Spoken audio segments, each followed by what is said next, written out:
Quem é responsável pela missão da igreja? Quem é responsável pela missão da igreja? É uma pergunta simples, pelo menos parece simples, mas eu quero que você pense de verdade para responder, porque dependendo como você responde essa pergunta, isso muda completamente a forma como você enxerga o seu papel diante de Cristo, diante da igreja.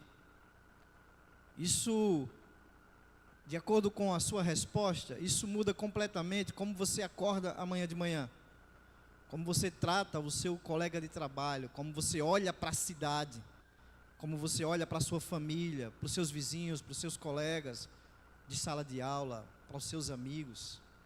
Eu suspeito aqui que a maioria das pessoas, possivelmente, pensou em responder: claro que é dos pastores, dos missionários, dos evangelistas. Talvez alguns mais generosos pudessem dizer: todo mundo. Mas eu desconfio que na prática, a maioria de nós vive como se a resposta correta fosse os profissionais da fé. Aqueles que foram chamados, aqueles que foram treinados, aqueles que foram ordenados, aqueles que foram enviados oficialmente, aqueles que fazem isso em tempo integral, aqueles que têm um título. E eu entendo essa sua intuição de dar essa resposta. Ela não está completamente errada. Afinal de contas, a Bíblia mostra, sim, evangelistas, apóstolos, presbíteros, missionários. Deus levantou e, de fato, continua levantando pessoas vocacionadas especificamente para ministérios dentro da igreja. Isso é verdade, isso é um fato. Mas existe uma diferença enorme em dizer que alguns têm um chamado específico para o ministério e dizer que somente estes são responsáveis pela missão. E eu temo que muitas igrejas, de forma silenciosa e não intencional, acabaram acreditando na segunda versão. O resultado disso é uma igreja que terceiriza a missão. Uma igreja onde a evangelização é um departamento, não é uma cultura. Onde o membro comum chega no dia de domingo como esse, recebe, vai embora e delega todo o resto para aqueles que foram contratados para isso. Eu comecei a série de mensagens e vou terminar com o Senhor dos Anéis. Tolkien, ele cria um personagem que eu estava conversando com o Pedro aqui antes de começar o culto, para mim é o meu predileto, que é o Sam, que ilustra bem o que é que a Bíblia quer dizer sobre isso. Sam, vocês já devem ter ouvido falar nos meus sermões sobre Sam. Ele é um hobbit do condado, um jardineiro, um filho de jardineiro, sem poderes especiais, sem títulos, sem treinamento para grandes missões. E quando a jornada da Sociedade do Anel começa, na verdade, para Sam, começa meio que acidental. Meio que ele tropeça nela, afinal de contas, ele estava ouvindo uma conversa do Gandalf com o Frodo. E aí ele foi descoberto ouvindo essa conversa, e meio que Gandalf bota ele, vai com Frodo tal, para talvez, não sei, ele não ficar falando muito. Enfim, foi aparentemente acidental. Gandalf justamente diz assim: vai junto com ele. E quando o Frodo é escolhido lá na Sociedade do Anel, no conselho, o Gandalf diz: não, eu vou com ele, eu não vou deixar ele só. E aí ele vai. Não houve preparação, não houve credencial, não houve um curso que o Sam teve que fazer para enfrentar essa grande missão que vocês já sabem qual é, de destruir o anel. Houve apenas um encontro. E depois disso houve um envio. E é esse simples hobbit, sem credencial, que no momento mais sombrio de toda a história, vocês também já aprenderam sobre isso, ele carrega Frodo nos braços. Ele sobe com Frodo na montanha acima, na montanha da perdição, para cumprir a sua missão de destruir o anel. É ele que, quando todos desistem, quando tudo parecia perdido, ele está lá firme, do lado do Frodo. E é ele quem no fim volta para o condado. É ele quem volta para aquele lugar onde ele tinha saído. E é ele quem volta para contar tudo aquilo que aconteceu. A Bíblia está cheia de Sams.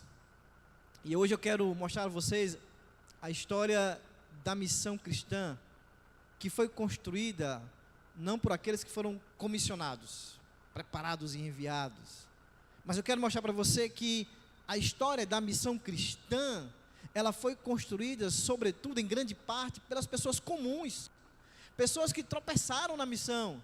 Pessoas que não pediram para ir, que não tinham credencial, que não eram oficiais, autorizados, eleitos, comissionados, chamados, mas que foram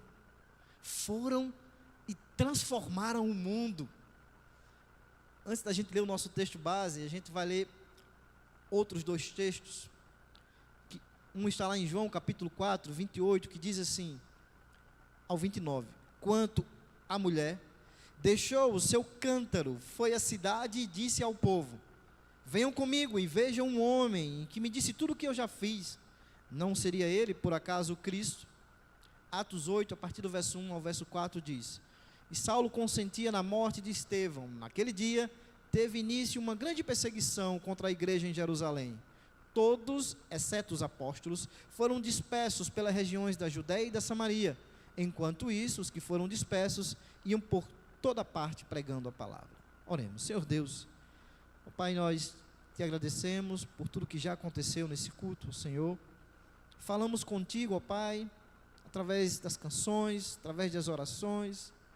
Nós queremos te pedir, Senhor, nesse momento, que o Senhor fale conosco. Usa-me como instrumento em tuas mãos, apesar de quem eu sou, mas que sua igreja seja edificada, que haja frutos produzidos para a tua glória, Senhor. Fala aos nossos corações, aquieta a nossa alma, que estejamos atentos e cativos para ouvir a tua palavra essa noite. Essa é a minha oração, Pai, o meu pedido, assim, eu te agradeço em nome de Jesus. Amém. Hoje vamos terminar a nossa série de mensagens chamados Uma Jornada de Discipulado, Transformação e Comunhão. Nossa última mensagem terá por título Chamados para ser Missional. Nosso texto base vai ser Marcos capítulo 5, do verso 1 ao 20. Mas antes eu quero que a gente observe atentamente esses dois textos que eu já iniciei. São textos que falam de pessoas comuns. São textos que falam não dos apóstolos no exercício do seu apostolado, não de pastores, não de evangelistas profissionais. São textos que falam de pessoas ordinárias, pessoas comuns, pessoas vivendo as suas vidas comuns do dia a dia, que respondem ao impulso de anunciar aquilo que Jesus tinha feito na vida delas. Olhemos para a mulher samaritana. Você deve conhecer a história dela. Samaritana, ser samaritano por si só, já coloca ela numa posição de marginalidade. Havia um preconceito muito grande dos judeus para com os samaritanos. Os samaritanos eram extremamente discriminados, considerados como um grupo etnicamente inferior, porque havia um sincretismo, havia uma mistura por causa da invasão do Império Assírio naquele lugar. Então eles praticavam um culto meio sincrético. Aquela mulher, por si só, por ser mulher, também já tem uma série de preconceitos. Jamais um mestre, jamais um rabi deveria dar atenção a uma mulher, quiçá se dirigir a ela. Aquela mulher vai pegar água ao meio-dia, algo incomum, afinal de contas, se pega água no poço logo cedo, mas ela está ali porque ela está fugindo da comunidade. Aquela mulher possivelmente havia roubado maridos das mulheres, estava escondendo da comunidade, era uma mulher marginalizada, vivia à margem da margem. Mas é com essa mulher que Cristo quer encontrar naquele dia. É com ela que ele tem uma conversa teológica profunda, que nós não vamos aqui dar o foco. Mas eu quero que você atente para o verso 28, que diz, então a mulher deixou o seu cântaro, foi à cidade e disse ao povo, venham e vejam um homem que me disse tudo que eu tenho feito. Será que este é o Cristo? Ela deixou o seu cântaro, ela foi, ela disse. Veja, não houve treinamento, não houve preparação, não houve comissão apostólica, não houve autorização oficial, houve um encontro com Jesus, e esse encontro foi tão transformador, meus queridos, que ela simplesmente não conseguiu ficar quieta. Sabe qual foi o resultado? O verso 39, muitos samaritanos daquela cidade creram nele por causa do testemunho da mulher. Uma mulher samaritana, com uma história extremamente complicada, sem nenhuma credencial religiosa, foi um instrumento pelo qual parte da cidade começou a crer. Olhemos para os dispersos de Jerusalém. Atos 8 narra justamente essa crise aguda lá em Jerusalém. Há uma perseguição. Ali nós lemos a morte de Estevão. No verso 1, capítulo 8, diz: naquele dia levantou-se grande perseguição contra a igreja em Jerusalém, e todos, exceto os apóstolos, foram dispersos pelas regiões da Judéia e Samaria. Repare num dado curioso aqui, uma informação, é que os apóstolos ficaram. Eles ficaram em Jerusalém. Os que foram dispersos eram os membros comuns, eram pessoas comuns, pessoas sem título apostólico, sem autoridade oficial, sem uma missão formalmente atribuída. Foram embora porque tinham que fugir da perseguição. E o que é que aconteceu com esses refugiados da fé? No verso 4, os que haviam sido dispersos iam por toda parte pregando a palavra. Extraordinário. Uma perseguição que pretendia silenciar a igreja acabou funcionando como o maior programa de envio missionário da história primitiva do cristianismo. Deus usou a violência dos inimigos dele para espalhar o evangelho. E quem foi? Não foram os apóstolos, eram pessoas comuns, pessoas em fuga, mas enquanto fugiam, enquanto corriam, falavam, anunciavam. Meus irmãos, olhando para esses textos juntos, e poderíamos explorar outros mais, nós inescapavelmente temos que fazer uma observação. A expansão do evangelho no mundo antigo não foi protagonizada pelos apóstolos. Afinal de contas, eram apenas 12, 11, depois 12 novamente. Foi protagonizada em grande medida por pessoas que a história nem registrou o nome. A mulher samaritana, por exemplo, uma mulher sem nome, cristãos dispersos, sem nome. Aquele povo era um povo missional.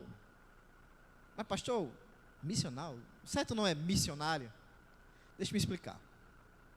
Há uma diferença entre missionário e missional. Missionário é uma categoria funcional. É uma pessoa que é enviada formalmente, institucionalmente.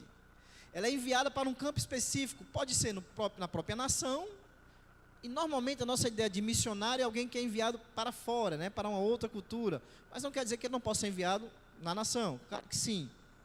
O missionário é o especialista do envio. Ele recebe sim treinamento, recebe suporte, recebe autorização daquele que envia. Missão é sua função primária, o seu trabalho, o seu chamado específico. Nós, por exemplo, na Igreja Presbiteriana de Guarabira, apoiamos desde janeiro um casal de missionários. Está a foto aí da Rocher e do seu esposo, Augusto, se eu não me engano. Estão indo para Moçambique, missionários, comissionados, preparados, né? Estão indo para um outro país. Mas, diferente de missionário, existe um missional. Possivelmente vocês, talvez, a maioria não tenha ouvido falar da palavra missional. Na verdade, o termo é novo, sim. Ele surge na década de 80. As primeiras discussões na década de 50, o próprio Leslie Newbigin vai discutir isso, falando a partir da missão de Deus, enfim.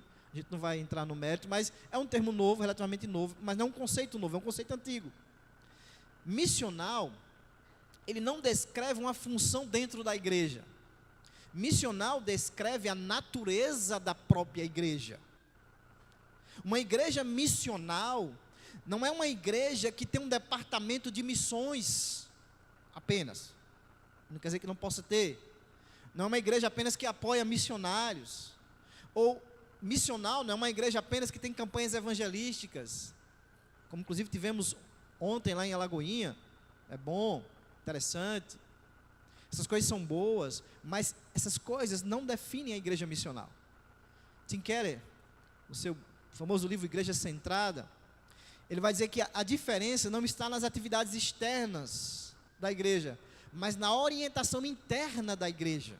Diz ele, uma igreja missional é aquela que se organiza, prega, discipula e vive cotidianamente a partir da consciência de que foi enviada ao mundo, não como uma atividade adicional, mas como uma expressão da sua própria identidade como povo de Deus. Ser missional é não colocar a responsabilidade de falar do amor de Deus, do evangelho, apenas para os pastores, os missionários, os comissionados. Essa identidade missional, ela não é responsabilidade exclusiva da liderança, mas ela permeia a todos, cada membro.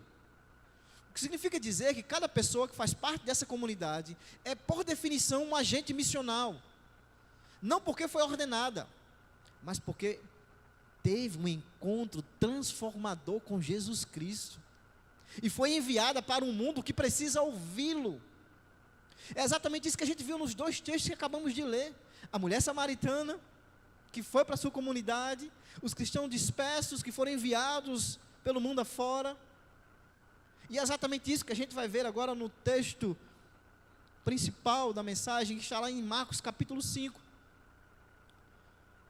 A nossa proposição de hoje é: a identidade missional pertence a toda pessoa transformada por Cristo, não apenas aos oficiais da igreja, e se expressa primariamente no testemunho pessoal dentro do próprio contexto de relações. Vou ler mais uma vez. A identidade missional pertence a toda pessoa transformada por Cristo, não apenas aos oficiais da igreja, e se expressa primariamente no testemunho pessoal dentro do próprio contexto de relações. Diz assim a palavra de Deus, Marcos capítulo 5, 15 a 20. Aproximando-se de Jesus, viram um endemoniado, o que antes estava dominado pela legião, assentado, vestido em perfeito juízo, e temeram. Os que haviam presenciado os fatos contaram-lhes o que tinha acontecido ao endemoniado e também falaram a respeito dos porcos. E começaram a pedir com insistência que Jesus se retirasse da terra deles. Quando Jesus estava entrando no barco, aquele que antes estava possuído pelos demônios pediu com insistência que Jesus o deixasse ficar com ele. Jesus, porém, não o permitiu, ao contrário, ordenou-lhe: vá para a sua casa, para os seus parentes, e conte-lhes tudo o que o Senhor fez por você, e como teve compaixão de você. Então ele foi e começou a proclamar em Decápolis tudo o que Jesus lhe tinha feito, e todos se admiravam. Quero que a gente preste atenção em 3 movimentos naturais dentro do texto. Juntos, esse movimento vai nos revelar o que é uma identidade missional. Primeiro movimento: quem era esse homem? Para entender o envio, precisa entender a condição anterior. Nos primeiros versos do capítulo 5, diz assim a palavra de Deus: Jesus e seus discípulos chegaram à outra margem do mar, à terra dos Gerazenos. Ao desembarcar, logo um homem possuído de espírito imundo veio dos túmulos ao encontro de Jesus.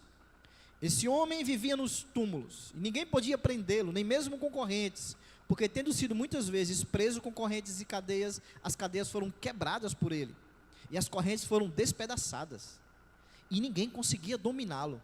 Andava sempre de noite e de dia, gritando por entre os túmulos e pelos montes, ferindo-se com pedras. Quando de longe viu Jesus, correu e prostou-se diante dele, gritando em alta voz: o que quer comigo, Jesus, filho do Deus Altíssimo?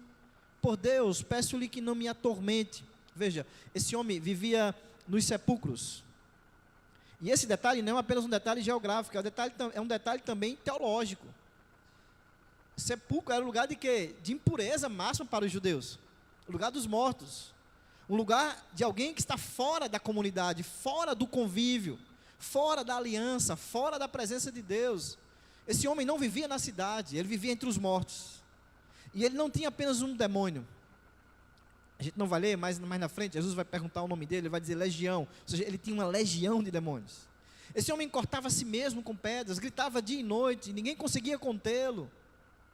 E repare uma coisa, a iniciativa é de Cristo. Cristo atravessa o mar para encontrar esse homem. Ele atravessou o mar para chegar especificamente na vida desse homem, nessa condição específica, nesse lugar específico. Porque a missão começa, meus queridos, nós temos visto sempre isso aqui nas mensagens anteriores, a missão começa sempre com Jesus. É sempre Jesus indo na direção do perdido. A identidade missional da igreja não nasce de um programa humano de expansão, nasce do movimento de Jesus, que vai em direção àquele que estava perdido. Primeiro, esse homem, um homem endemoniado, um homem com a legião de demônios. E o que é que Jesus fez? Segundo movimento, verso 15. Jesus, após expulsar esses demônios, colocaram inclusive os demônios nos porcos. Por isso há uma revolta na cidade contra Cristo, porque esses porcos foram para o abismo, morreram. Olha o que Jesus fez na vida desse homem. Aproximando-se de Jesus, a comunidade que ouviu falar o que aconteceu, se dirigiram para Jesus revoltados. Afinal de contas, os porcos eram valorosos. Viram o endemoniado, o que antes estava dominado pela legião, agora está o quê? Sentado, vestido em perfeito juízo. 3 palavras: sentado, vestido em perfeito juízo. Onde antes havia agitação, descontrole, agora tem paz. Onde antes havia exposição e vergonha, agora há dignidade, vestido, perfeito juízo. Onde antes havia fragmentação da identidade, possessão, agora há uma identidade restaurada. Porque o encontro com Jesus reintegra o ser humano. Esse homem recupera o que o pecado, o que a possessão demoníaca havia destruído. A paz, a dignidade, a identidade. E a identidade missional, ela não nasce de uma obrigação. Ela não nasce de culpa, ela não nasce da pressão institucional. Ela nasce do encontro.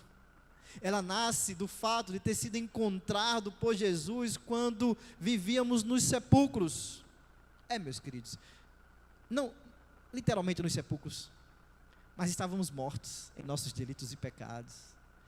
Esse é o retrato da humanidade sem Deus, conforme Paulo vai dizer lá em Efésios capítulo 2, verso 1, Ele nos deu vida, quando vocês estavam mortos em vossos delitos e pecados. Estes éramos nós, antes de termos sido encontrados pela graça, mortos em nossos delitos e pecados. E Jesus nos deu vida. Mas Deus, sendo rico em misericórdia, nos deu vida com Cristo. Jesus restaurou esse homem. E o terceiro movimento é o que Jesus mandou esse homem fazer. Olha o verso 18, o que é que diz? Quando Jesus estava entrando no barco, aquele que antes estava possuído pelos demônios, pediu com insistência que Jesus o deixasse ficar com ele. Veja, esse detalhe me chama a atenção, que é natural. Ele quer ficar com Jesus, faz todo sentido. Esse homem acabou de ser libertado, ser transformado, de encontrar paz, dignidade, identidade restaurada. Jesus é a fonte de tudo aquilo que ele acabou de receber. Então, por que ele queria se separar-se de Cristo? Mas Jesus diz: não, pode tirar o cavalinho da chuva. Olha o verso 19. Jesus não permitiu, ao contrário, ordenou-lhe: vá para a sua casa, vá para os seus parentes e conte-lhes tudo o que o Senhor, o que Quírios, o Senhor, não César, o Senhor, fez por você e como teve compaixão de você. Preste atenção na estrutura do envio. Jesus não diz vai para Jerusalém, Jesus não diz vai para a sinagoga, vai fazer um curso de discipulado, vai fazer teologia, vai fazer o CTM. Não, ele disse vai para a tua casa, homem, vai para os teus, vai para o lugar onde você vivia, quando você está, antes de estar nos sepulcros, vá para as pessoas que você conhecia antes. Calvino diz que nenhum pregador poderia ter sido mais eficaz naquele lugar do que aquele cujo caso era notório a todos. A cidade conhecia aquele homem, o endemoniado, o que se machucava, o que ninguém conseguia segurar, o que quebrava as correntes, o que andava de dia e noite, que vivia nos sepulcros, ele era conhecido.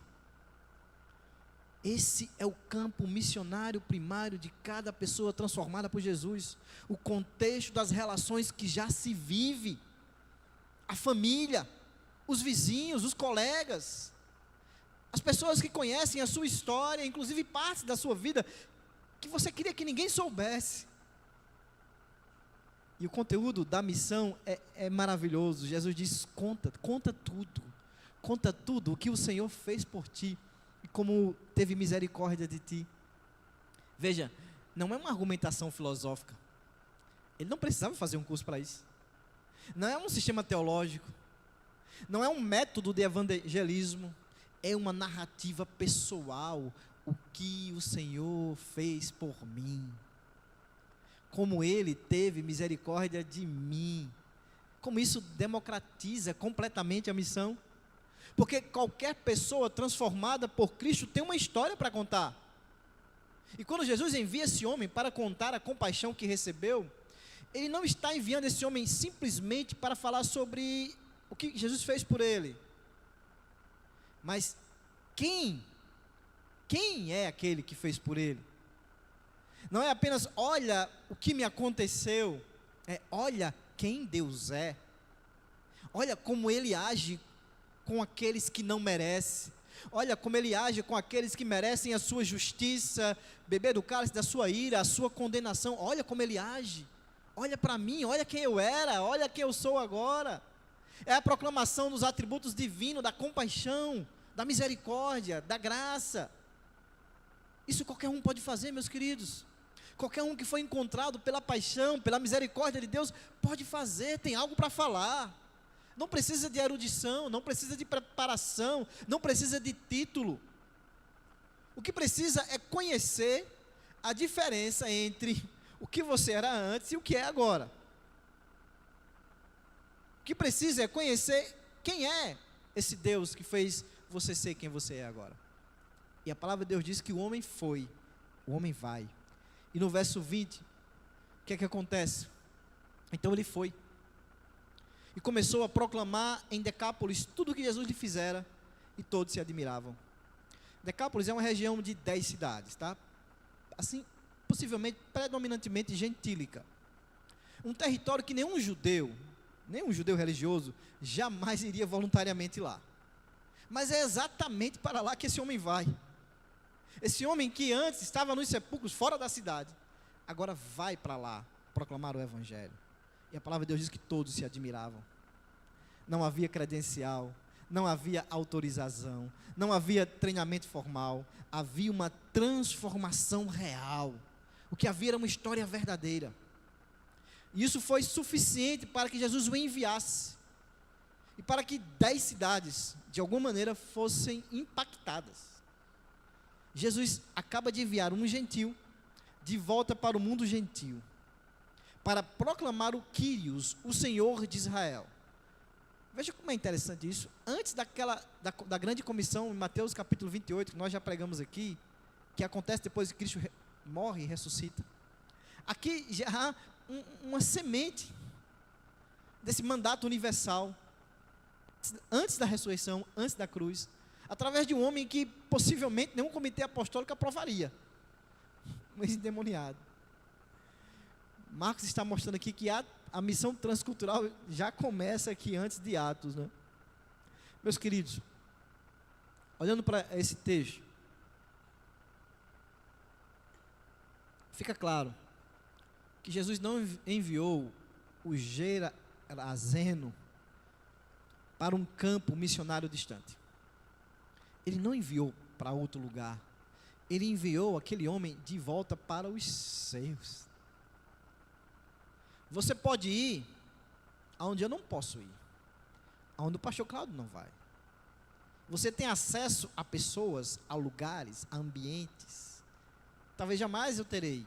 Você tem contatos com pessoas que jamais eu terei. Jesus envia aquele homem de volta para os seus, para as pessoas que ele já conhecia, para as pessoas, meus queridos, que talvez ele pudesse ter uma resistência. Vou nada, aquele povo sabe quem eu era, você é doido, é? Todo mundo sabe quem eu era, um endemoniado, vou nada, aquele povo sabe como eu era um bebarrão, como eu era um mal pagador, como eu era uma pessoa mal falada, vou não, eu vou mudar de cidade, não. Você vai de volta para os seus. E eu pergunto hoje para você, quem são os seus? Quem são os seus que Jesus envia você essa noite aí? Ou já enviou e você teima em passar despercebido diante dos seus? Quem são as pessoas no seu círculo imediato? No seu trabalho, os seus funcionários, os seus colegas de trabalho, os seus vizinhos, a sua família? As pessoas que conhecem a sua história antes de Cristo mesmo. Quem são elas? Essas pessoas não precisam de alguém que faça um curso Elas precisam de uma testemunha fiel.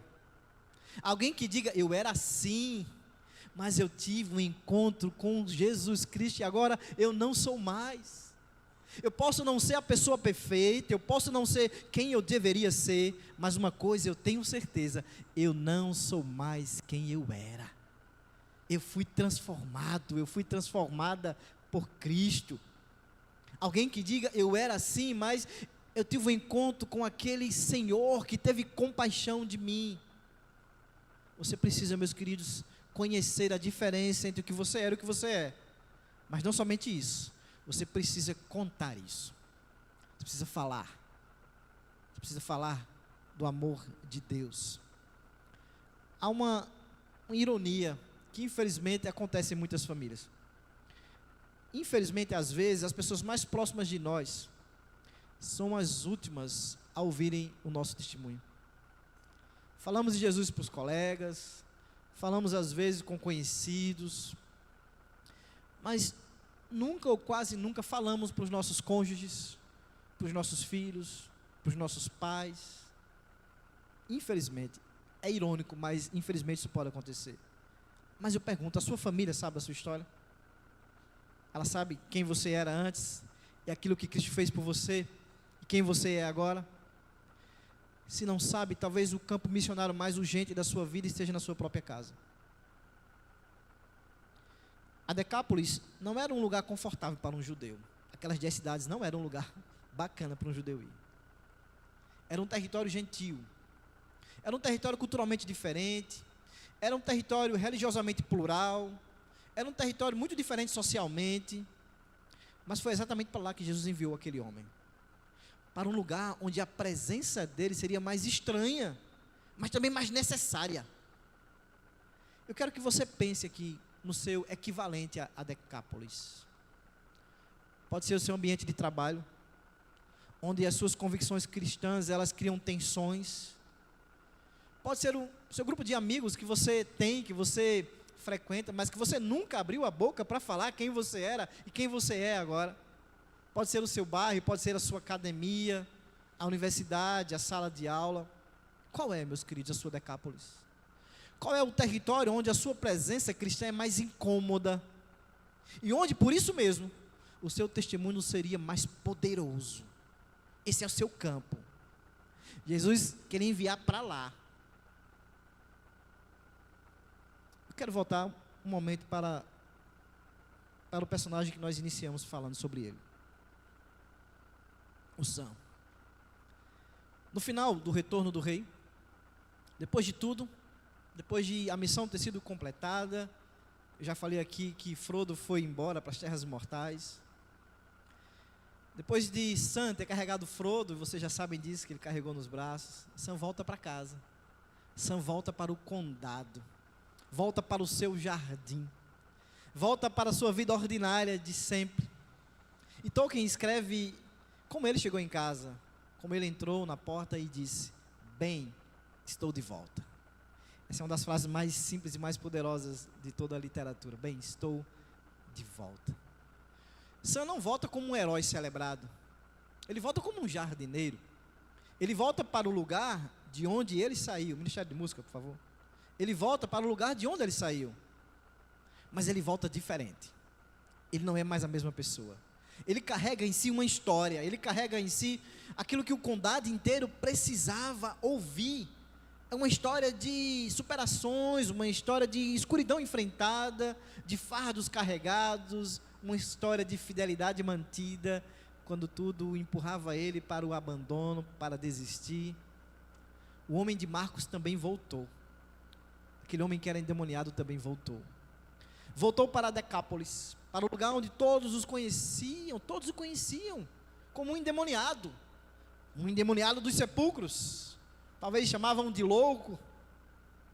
Para o lugar de vergonha, para o lugar de memórias difíceis. Quantas vezes não foi caçoado, quantas vezes não foi desprezado, mas ele volta para lá, no lugar de relações destruídas.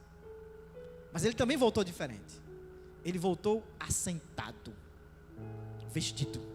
Ele voltou com perfeito juízo e com uma história que ninguém poderia contestar. Porque todos conheciam ele, todos sabiam quem ele era antes. Existe uma diferença fundamental entre Sam e o homem de Marcos 5, que jamais saberemos o seu nome. E essa diferença é a mais importante de toda a mensagem. Sam é um personagem de ficção. A sua história é poderosa, é verdade. É verdadeiro no sentido que ela aponta para algo real. Afinal de contas, Tolkien, já falei aqui, ele era cristão. Mas Sam não existe. Sam não existe. A sua jornada não aconteceu de verdade. O homem de Marcos, sim. Aquele homem, sim, existiu de verdade. A sua libertação aconteceu de verdade. E o Jesus que o encontrou nos sepulcros, que expulsou a legião, que o restaurou e o enviou, esse Jesus também existe de verdade. Esse Jesus é real. Ele não é um personagem de ficção. Ele não é uma figura mitológica, não é uma figura lendária. Ele é o Filho de Deus que entrou na história, que atravessou mares para encontrar pessoas que vivem entre os mortos. E até hoje ele encontra. E até hoje ele restaura. E até hoje ele envia. E eu quero falar agora diretamente para você que está aqui ou está me assistindo, que ainda não foi encontrado por Jesus. Talvez você olhe para essas histórias e não se identifique com nenhuma delas. Talvez você olhe para a mulher samaritana, para os cristãos dispersos em Atos, para o homem do sepulcro e diga, não tem nada a ver com isso. Ou você esteja aqui ou esteja assistindo por curiosidade, para acompanhar alguém, por hábito, não sei. Que a sua vida não tem nada de dramático como a do endemoniado. Mas deixa eu dizer uma coisa. Os sepulcros, eles têm várias formas. Há pessoas que vivem nos sepulcros do vazio. Aparentemente uma vida organizada, funcional, bem-sucedida. Tudo isso por fora. As redes sociais parece que a pessoa vive num paraíso, mas com a sensação persistente de que falta algo, de que há um vazio na alma, algo que talvez você nem consiga nomear, mas falta. Há pessoas que vivem nos sepulcros da culpa, carregado de coisas que fizeram, ou que fizeram com elas, mas não sabe como pode se livrar disso. Há pessoas que vivem nos sepulcros do isolamento, cercadas de gente, mas sozinhas, sem ninguém de fato que as conheça por dentro, sem ninguém de fato que ela pode confiar. Jesus atravessou o mar para chegar àquele homem que estava endemoniado. Ele não esperou que aquele homem fosse até ele. Ele foi até onde aquele homem estava. E ele faz isso hoje também. Ele atravessou, meus queridos. Ele atravessou os céus. Ele se tornou gente. Ele deixou a glória que tinha com o Pai para se fazer gente. Se humilhar sendo gente. Para viver a vida que eu deveria viver. Para obedecer a lei que eu deveria obedecer. E Ele veio para fazer isso por mim. Mas não somente isso. Eu mereço a justa ira de Deus sobre mim, porque eu não consigo me adequar à sua lei. Eu sou um pecador miserável. Cristo não pecou, mas se fez pecador por mim e por você, para pagar a nossa dívida com Deus. Por isso que Ele teve que morrer. Ele morreu, mas Ele ressuscitou. Ele ressuscitou, para que você pudesse sair dos nossos sepulcros e viver uma vida para Ele, viver para anunciar essa notícia de que há esperança para o pecador perdido, meus queridos. Isso não é motivação, não é filosofia de vida, é uma oferta concreta de perdão, é uma oferta concreta de restauração de vida, de encontrar um sentido para a vida, que está sendo feita para você hoje, que ainda não teve um encontro com Cristo. E se você receber essa oferta, se você for encontrado por Cristo hoje, saiba que Ele vai fazer com você o que Ele fez com aquele homem lá de Marcos 5. Ele vai te restaurar, Ele vai te vestir, Ele vai restaurar a tua dignidade, mas Ele vai te enviar, não para longe, não para um campo missionário distante, pode até ser que sim, mas para a sua casa, para os seus, para contar o que o Senhor fez por você, como Ele teve misericórdia de você, porque é assim que a missão acontece. É assim que ela sempre aconteceu. Não pelos grandes, não pelos credenciados, mas por pessoas que foram encontradas e que foram enviadas. Vai para a tua casa, para os teus, e conta-lhes tudo o que o Senhor fez por ti. Conta tudo. Vamos ficar de pé? Vamos cantar essa canção. que fala como nós éramos cegos, surdos, como a graça que nos encontrou nos tornou então novas pessoas em Cristo Jesus.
Ó Senhor Deus, obrigado, Pai, porque o Senhor nos resgatou das trevas, o Senhor nos deu vida quando estávamos mortos em nossos delitos e pecados. Não havia condição nenhuma de darmos um passo sequer na sua direção.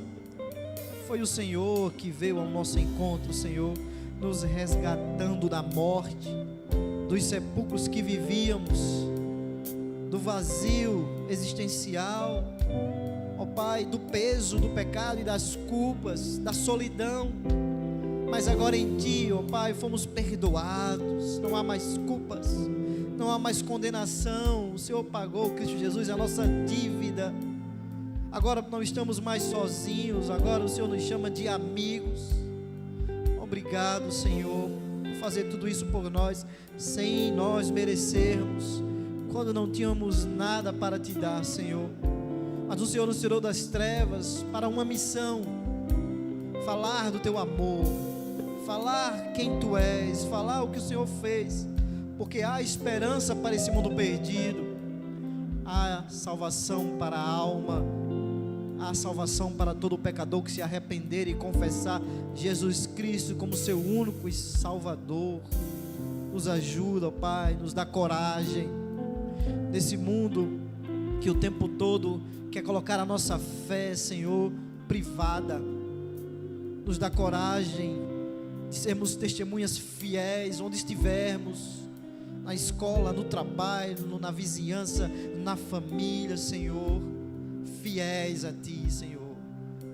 Possamos falar do Teu amor, possamos ter coragem, ó Pai, de nos revelar como crentes, de falar o que o Senhor fez por nós, para que outros pecadores, para que outras ovelhas ouçam a Tua voz, Senhor. Nos ajuda e também nos perdoa por sermos omissos e às vezes até covardes, ó Pai.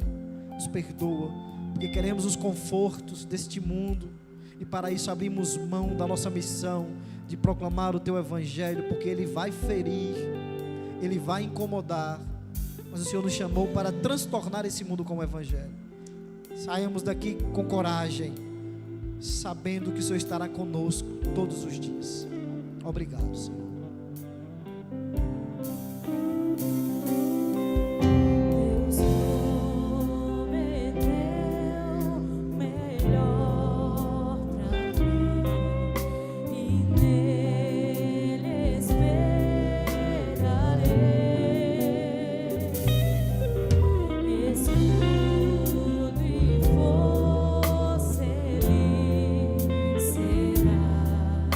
Enquanto